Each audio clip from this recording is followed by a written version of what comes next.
58 වන සේනාංකය විසින් අද උදෑසන අල්ලාගනු ලැබූ LTTE ඉදිරි ආරක්ෂක වළල්ල පිහිටි පරයාකුළම් උතුරු ප්‍රදේශයයි මේ. LTTE සංවිධානය මෙම ප්‍රදේශයේ ඉතාමත්ම ශක්තිමත් ලෙස ඔවුන්ගේ බංකර සකස් කර ගනිමින් ඒ වගේම යුද අගල් සකස් කර ගනිමින් බලය රැක ගැනීමට දැඩි උත්සාහයක් දරුවා. පසුගිය සති දෙකක පමණ කාලය තුල ආරක්ෂක හමුදා සහ එම LTTE සමාජිකයන් අතර දරුණු ගැටුම් මේ ප්‍රදේශයේදී ඇති වුණා.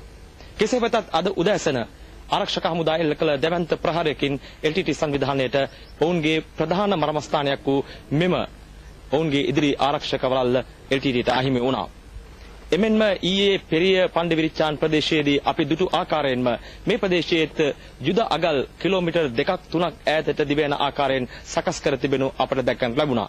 විශේෂයෙන් ඔවුන්ගේ ඉදිරි ආරක්ෂක වළල්ලට සමගාමීව එම යුද අගල සකස් කර තිබෙනවා. මන්නාරමින් ඉදිරියට යන බටපිරිස්සලට මෙම ස්ථානය පසු කිරීම ඔවුන්ගේ ඉදිරි ගමනට දැඩි රුකුලක් බවයි ආරක්ෂකාංශ අපට ප්‍රකාශ කරන්නේ.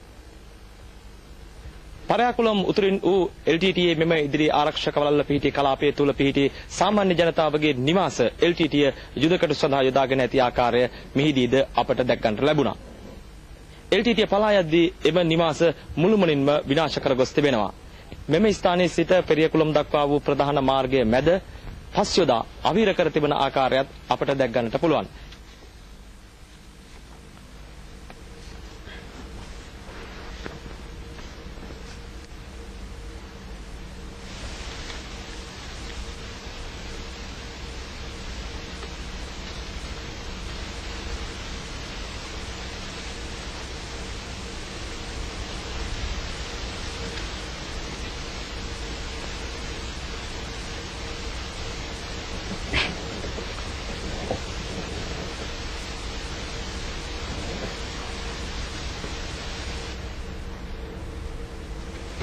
මෙවැනි භූගත බංකර තුලින් LTTE මේ ප්‍රදේශ රැක ගැනීමට දරූ උත්සාහය පැහැදිලි වන බවයි හමුදාව පෙන්වා දෙන්නේ.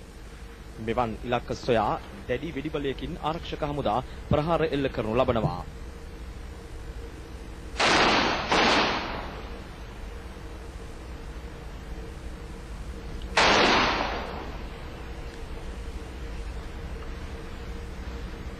ආරක්ෂක හමුදා මුළුමනින්ම බලය තහවුරු කරගත් මඩු පෙරිය පණ්ඩවිරිච්ඡාන් ගම්මානයේ සාමාන්‍ය වැසියන් LTTE ප්‍රාණ අපේටගෙන සිටි බවට සෝදිසි මෙහෙයුමේදී තහවුරු වී තිබෙන බව ආරක්ෂක හමුදා ප්‍රකාශ කරනවා. මේ LTTE පරිපාලන මධ්‍යස්ථාන හා ප්‍රහාරක මධ්‍යස්ථාන සඳහා සාමාන්‍ය වැසියන්ගේ නිවාස යොදාගෙන ඇති බව පැහැදිලිවම තහවුරු වෙනවා.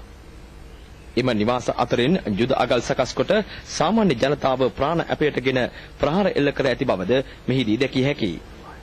සාමාන්‍ය ජනතාවට කිසිදු හානියක් නොවන ලෙස LTTEට දැඩි පරාජයක් අත්කර දෙමින් එම ගම්මානය මුදා ගැනීම යුද හමුදාවේ නව යුද උපක්‍රමවල ප්‍රගතිය පෙන්눔 කිරීමක් බවයි භූමියේ අනතුරු නිලධාරීන් පෙන්වා දෙන්නේ.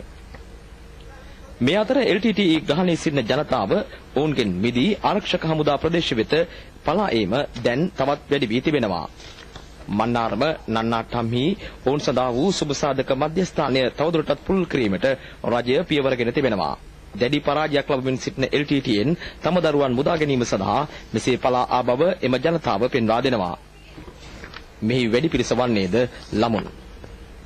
නැගරන මෙන්ම උතුරේ Tamanටද ත්‍රස්තවාදයෙන් මිදීමට අවශ්‍ය බව ජනතාව ප්‍රකාශ කරනවා.